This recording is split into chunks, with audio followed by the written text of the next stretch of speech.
Wahyu nanti dikira nabi.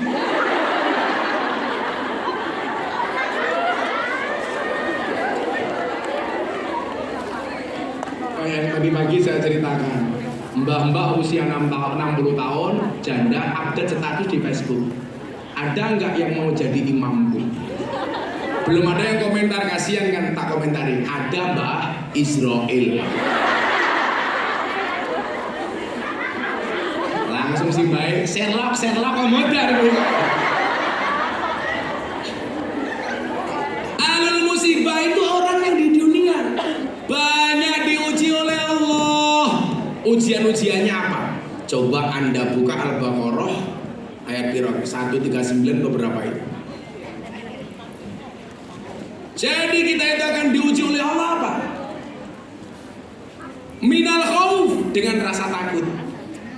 Kamu kerja di sini bertahun-tahun takut, tabungannya nggak ngumpul, takut uangnya dikirim ke rumah nggak jadi apa-apa. Maka ada kasus di Ponorogo, seorang istri pulang, suaminya suruh bangun rumah, ternyata rumahnya nggak jadi, uangnya nggak ngopeni yang lain. Saya itu dari dulu sepakat keuangan rumah tangga itu dipegang oleh istri. Saya sepakat. Kenapa? Satu, karena istri yang paling apa bahasa orang Jawa itu, primpen dia apa primpen? Paling teliti soal keuangan. Perempuan itu kan sudah pintar nyari uang sekarang. Jadi dimanapun suami menyembunyikan pasti ketahuan. Cerdas pokoknya. Kalau kemarin di Indonesia begitu pandemi, para istri sudah pintar jualan. Hari Senin jual gelang.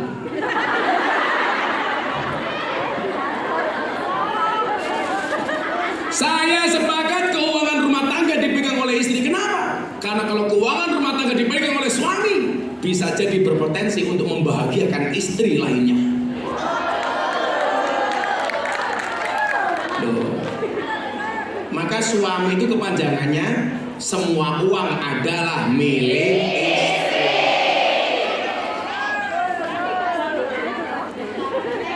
Tak wangi. Kenapa? Sing undang wong wedok kok.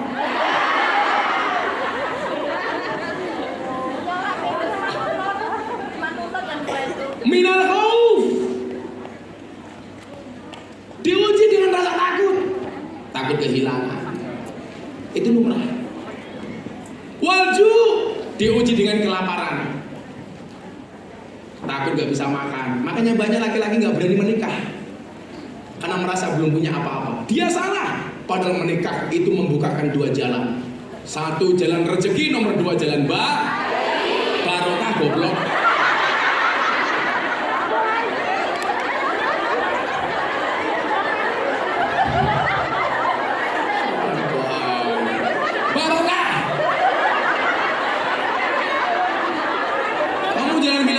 Jalan bayi kan aku jadi ingin. Kelas tipis-tipis. Dan malah ngomong jalan bayi.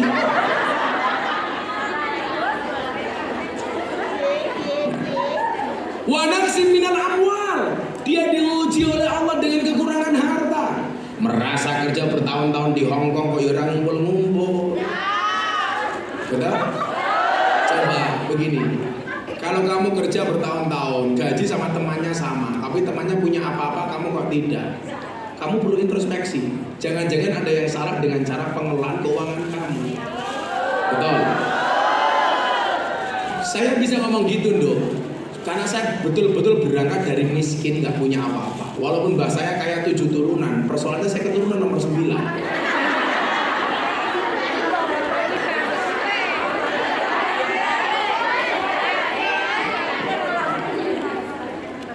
Saya kadang-kadang berpikirnya adalah bener gak sih bahasa barokah itu ada? Ternyata itu nyata. Berarti ada yang salah dengan cara kamu. Entah salah pengelolaannya, entah salah penggunaannya, atau bahkan mungkin salah ketika kamu persoalan ibadahnya. Wa naqsim minal amwal wal anfus, takut mati. Ujian manusia. Tapi santai saja. Ajalmu tidak menunggu taubatmu. Ajalmu tidak menunggu siapmu. Betul? Makanya kenapa Gus Miftah sering bilang, ada uang, ada waktu. Ada perbedaan yang sangat signifikan. Bedanya apa? Semua orang bisa tahu berapa sisa uang yang dia miliki. Semua orang tidak pernah tahu berapa sisa waktu yang dia miliki. Tapi lucunya banyak orang menangis kehilangan uang, tidak pernah menangis kehilangan waktu. Bahkan banyak orang kehilangan uang demi, kehilangan waktu demi uang. Makanya gini loh, urip iki digawe slow ae. Jadilah bukan slow respon goblok, bukan slow respon. Sopo sing ngomong mau? Malah slow respon. Slow itu begini loh konsepnya. Jadi kamu itu bisa jadi kamu nggak kaya atau uangnya nggak banyak, tapi hidup kamu itu bahagia. Kenapa? Karena kamu menjadi orang yang bisa mencari uang dan bisa menikmati uang. Ya kan? Banyak orang itu bisa mencari uang, nggak bisa menikmati uang. Lebih celaka lagi siapa? Nggak bisa mencari uang, sukanya menggambur-hamburkan uang. Sopo? Bojomu. Langsung dijawab sama mbak-mbak depan kayak orang Malaysia. Betul.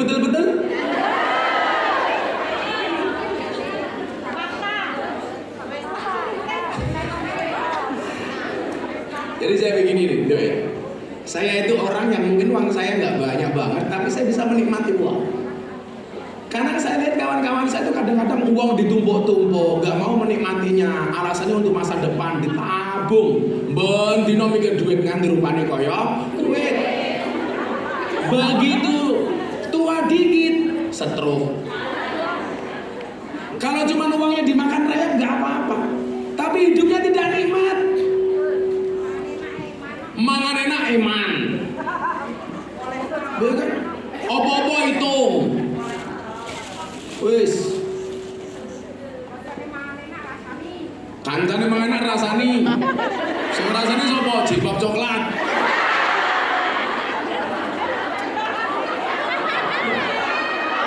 Menikmati itu tidak harus boros. Betul? Tidak harus boros. Saya punya temen duit kayak ramu. Wes hitungan. Ngajak saya main ke Malang. Saya cari hotel yang enak. Dia bilang, Gus, yang murah-murah saja lah, eman-eman. Saya mikir, uang kamu itu miliaran untuk apa? Saya ajak makan restoran dikit, jangan Gus, boros. Mohon maaf, tahu-tahu stroke. Kalau sudah stroke, bagaimana dia bisa menikmati hidup? Apa bedanya stroke orang kaya sama orang miskin? Beda dong. Kalau orang miskin, stroke itu adalah penyakit yang disebabkan gara-gara adanya ketidakseimbangan antara stroke gaji dan stroke belanja. Itu orang miskin. Tapi kalau stroke orang kaya apa? Penyakit yang diakibatkan gara-gara adanya senyum yang tidak seimbang. Senyum seimbang itu ke kiri 2 cm, ke kanan 2 cm. Orang stroke senyumnya hanya ke kiri, gak ada yang ke kanan. Coba Mbak dicontohkan.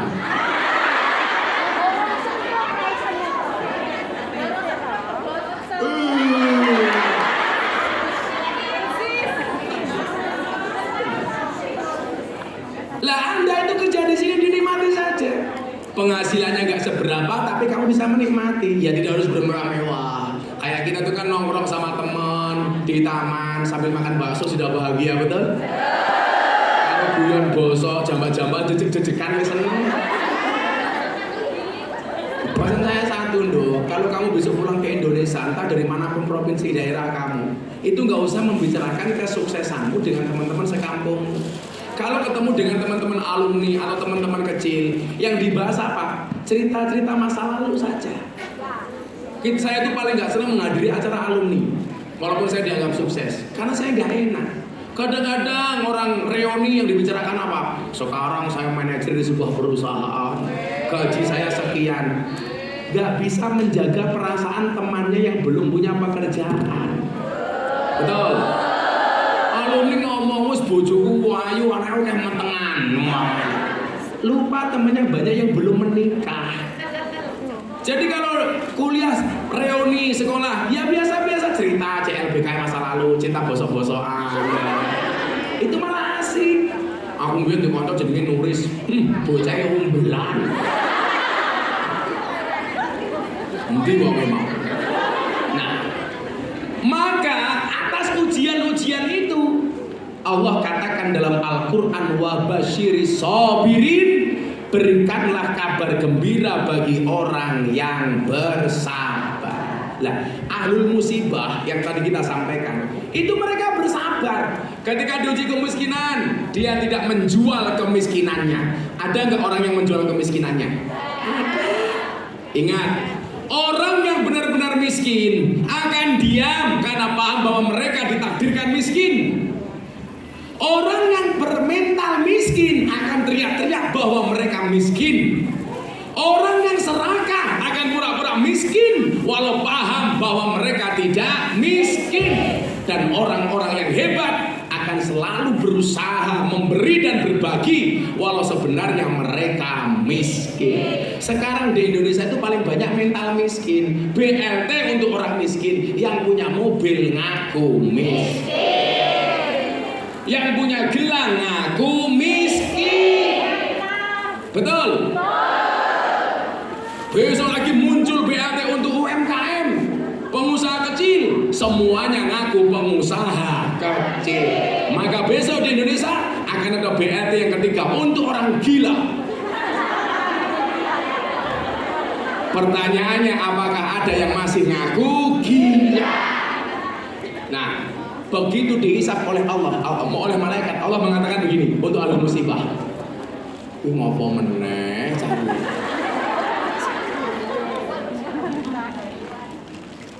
Subha kata Allah. Itu orang ahli musibah kamu hisab oleh malaikat. Ternyata hisabnya secepat kilat.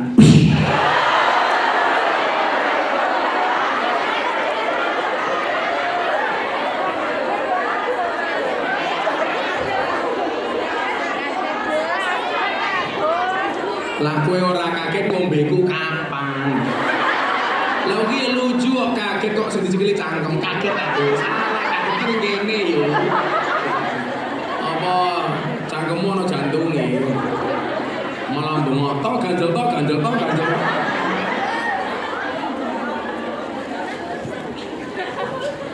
Ternyata hisabnya cuma sebentar, ibu-ibu.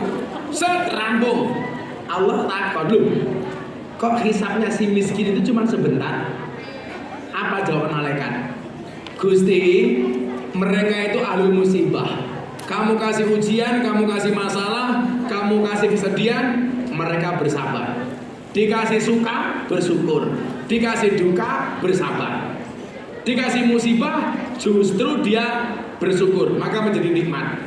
Dikasih nikmat, dia tambah bersyukur. Orang-orang seperti ini Allah langsung katakan kepada malaikat, "Utuhum salasan." Berikan kepada ahlul musibah itu 3 hal. Yang pertama, afiah, kebaikan yang dia tidak dapatkan di dunia.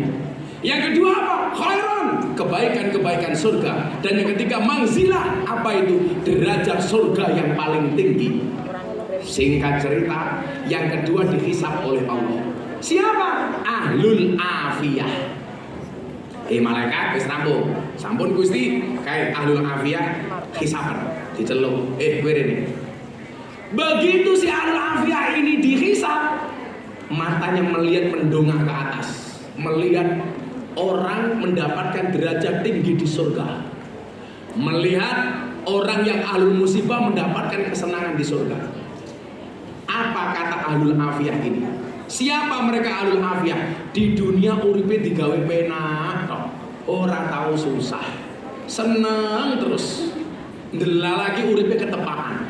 Pas dolan ngene kanca ya tiba kemil ana panganan. Ngerti-ngerti ana transferan salah masuk. Moro ning taman ra duwe dhuwit kancane menehi bakso. Pokoknya rezeki tok. Nembe ngaji wae wonge wirawiri ning arep panggung.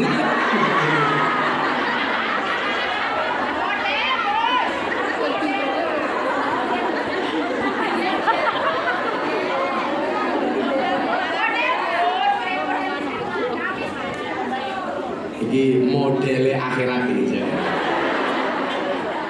Sapa ngerti sok? Sesuk iki surga ora ana bentuk kaya nuris kira ono. Lho bener. Soale ning surga niku sesuk bidadari kabeh umure 30 tahun, ayune kaya Siti Zulaiha. Bahkan luwih ayu, sak ayu-ayune. Kan ra ono rupane surga kaya nuris. Karena sing lanang ora kolu. Ning surga Riz. Kowe promosi parfum. 20-an. Parfum itu memang pakai nama saya, tapi saya tidak menikmati uang itu. Kuwi urusannya Aris karo santri. Jadi lah kowe tuku ya berarti makani santri, ngono lho, Riz. Oh, makane santri ya. Ora makane apa, ora mati duwite kok. 20. Ini ya, mau ya, ayo Mbak. Udah Mbak. Jadi anak-anak ada perusahaan bikinin saya itu parfum, tapi bukan saya. Hasilnya semuanya untuk yayasan. Bukan ke saya. Jura banter-banter Riz ngaji.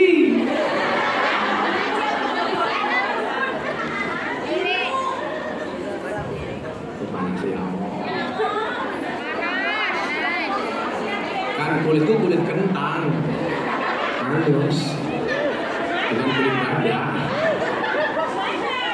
Masa aku pengen ngelus, matamu pengen ngelus. Nah, maka sebagai introspeksi,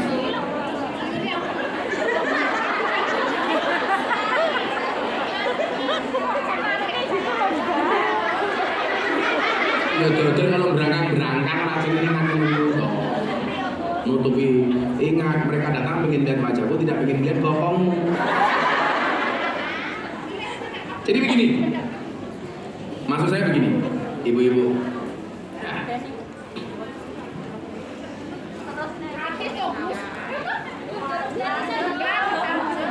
Lanjut.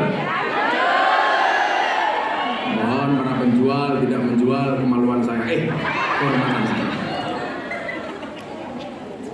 Ya Allah, panas ya Allah.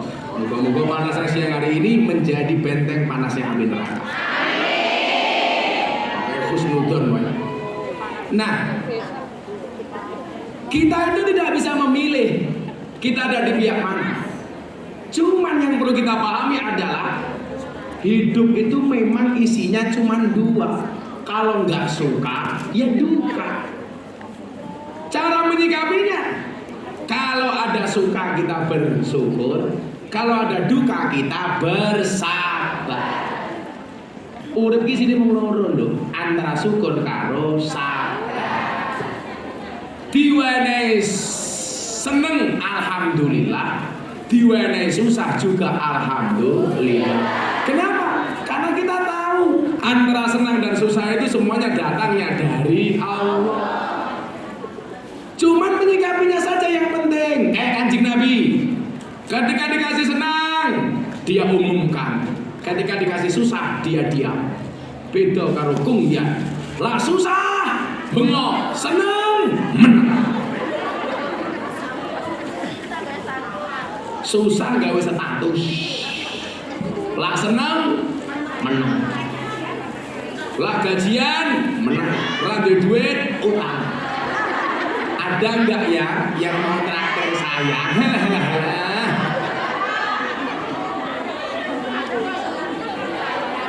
Apa dok? Lan duit ini gua yang melaku-melaku di mall, ngadem di sini ada edan. Larang duit, lah neng taman rupanya kayak kalkulator.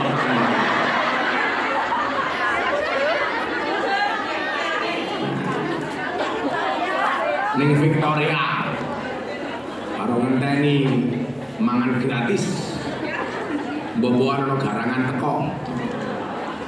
Introspeksinya adalah ibu bapak nanti silakan bapak loro saya kok bapak ini garangannya nambah garangan ya. Iya garangan sarungnya gajah duduk dia buka sarungnya muncul belalainya.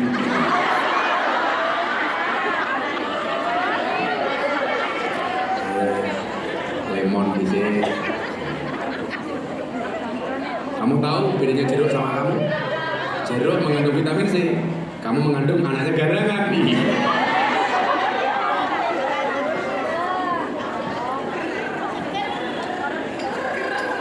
dulang Gus, matamu tak dulang.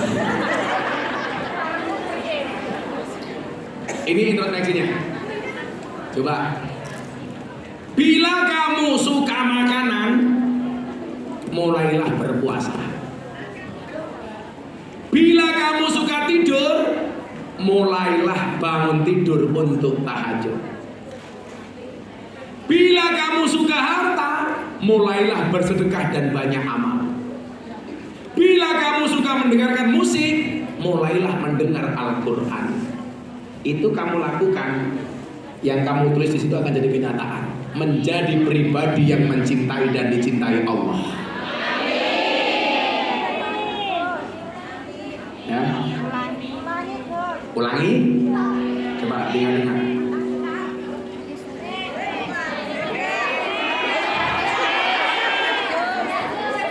Sanggon-gon di kiai ngatur jamaah nembe ning lorok.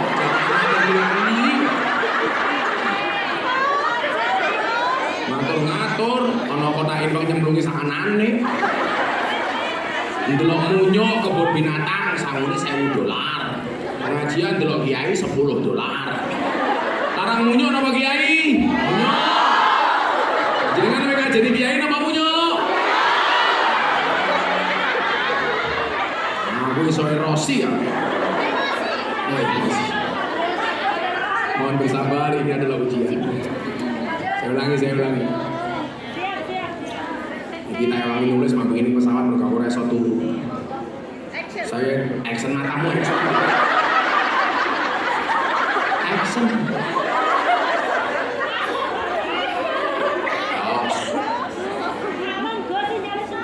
Sinyalnya susah. Miskin harta, miskin kuota. Bila kamu suka makanan, mulailah berpuasa. Bila kamu suka tidur, mulailah bangun tidur untuk tahajud. Bila kamu suka harta, mulailah bersedekah dan banyak amal. Bila kamu suka mendengarkan musik, mulailah mendengar Al-Quran. Kalau itu kamu lakukan, maka kamu akan menjadi pribadi yang mencintai dan dicintai Allah. Kita bahas satu-satu. Jangan sampai karena cinta pada dunia, jangan sampai melebihi cintamu kepada Allah. Bu, kita bahas satu-satu. Ya, Mbak. Kamu gak merasa tua ya? Oke, ini ngene deh.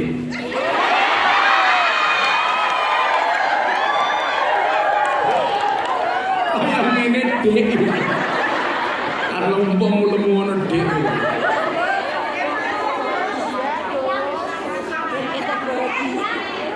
Iki ngene saya. Syaitanir rajim.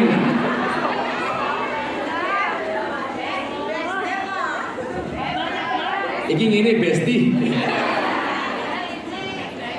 Besti. Ya, kaya ngono ayang. Ayang matung kae meletek-meletek. Kenapa hari ini saya nggak pakai kacamata hitam? Supaya mataku jelas melihat matamu.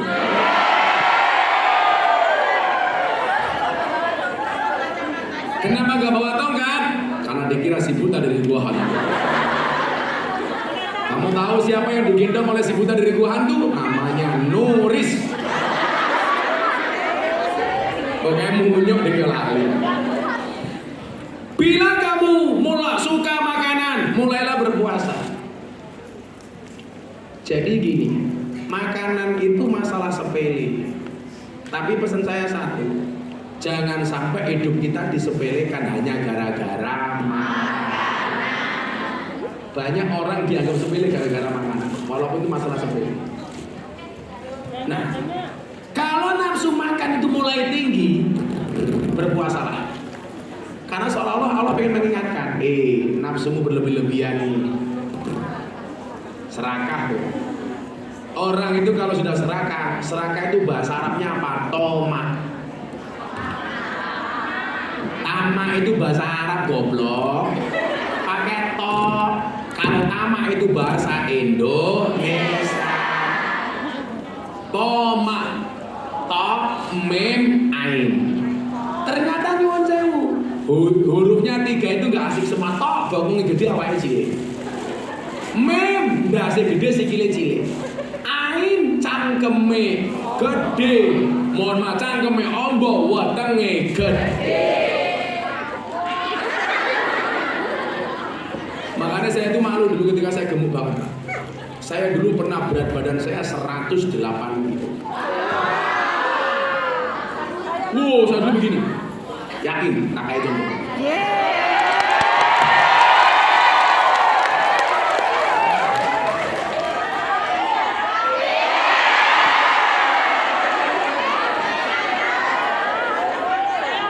Sing delok ra iku aja.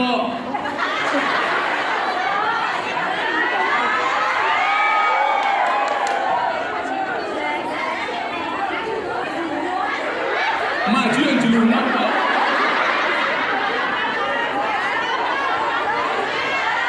Makanya saya itu paling gak suka dengan profesi mancing, karena gak pernah mau maju.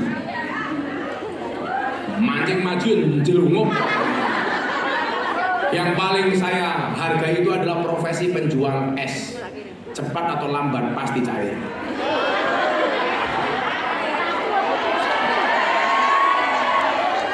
Profesi yang gak mau maju itu cuma 2. 1 mancing, 2 tandur. Makanya saya delok ning TikTok ana politisi tandur maju. Halah goblok, tandur ngene kok ngendi ya.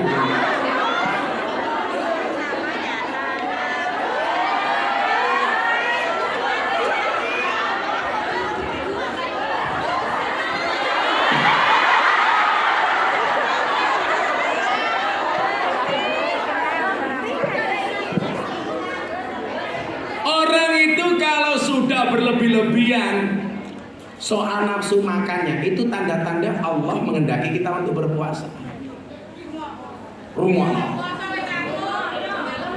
Tapi jangan pernah puasa niat diet, rugi. Puasa niat ibadah, soal badannya bagus itu bonus. Tanya Mas Aris, dulu saya segini badannya. Ukuran baju saya XXL, bukan XL ya, XXL. Sempaku XXL.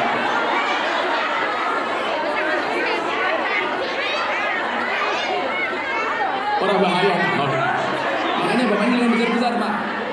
Orang itu kalau perutnya besar, burungnya kecil, latu-latunya kisut, Pak.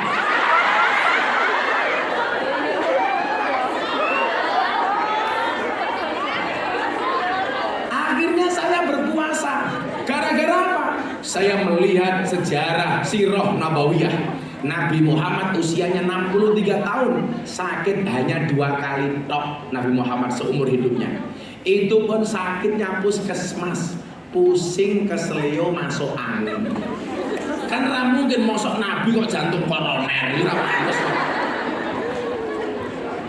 Ya toh, Nabi kok diabetes, ya ora mungkin Nabi kok kena gula. Wong wedok ki yo diabetes. Gula. Bukan masalah itu, kenapa cewek banyak kena penyakit gula, diabetes? Karena cewek terlalu banyak makan janji manis. Lawang lanang kaya rupa-rupa garangan ini penyakitnya kencing manis. Setiap lihat yang manis pengen kencing.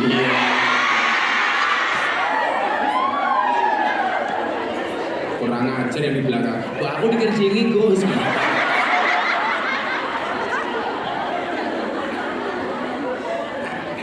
Nabi Muhammad sakit cuma 2 kali tok. Penyakitnya ringan. Makanya dulu lucu, di Jakarta itu ada yang ngaku Nabi. Namanya waktu itu Ahmad Musaddiq. Ya kan? Ngaku Nabi, Al-Qiyadah Al-Islamiyah. Tapi minumnya apa? Minumnya waktu itu Pocari Sweat. Masuk Nabi dehidrasi. Nabi dehidrasi. Ternyata nyuwun sewu, banyak orang itu, nyuwun sewu saya enggak seudon, tapi ini